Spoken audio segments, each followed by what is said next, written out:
On June 24th, Venezuelans watched an anti-government protester get shot by a soldier at point-blank range on live television.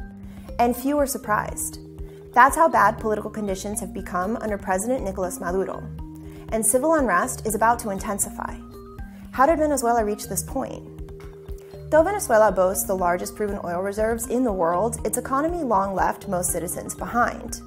But after Maduro's predecessor, the left-wing Hugo Chavez, won the presidency with a large majority in 1998, all of that seemed to be changing. Chavez strengthened social programs, expanded food subsidies, and spent heavily on education. His so-called Bolivarian revolution improved Venezuela's development indicators dramatically.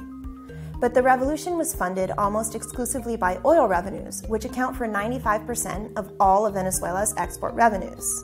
And like his predecessors, Chavez utterly failed to diversify the economy. So when oil prices plummeted in mid-2014, Venezuela was trapped. The government, by then led by Maduro, couldn't afford to sustain its massive social programs.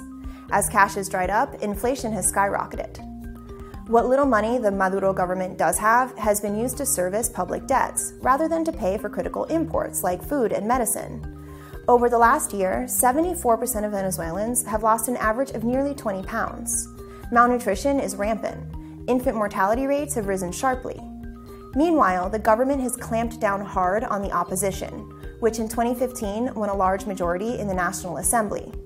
With the legislature stripped of most authority, Venezuelans have taken their resistance to the streets, holding almost daily protests since April 1st, despite thousands of arrests, hundreds of injuries, and close to 100 deaths.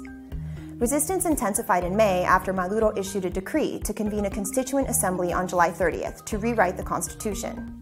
On July 16th, the opposition organized its own referendum under the auspices of the National Assembly, in which voters overwhelmingly rebuked Maduro's accelerating shift toward autocratic rule.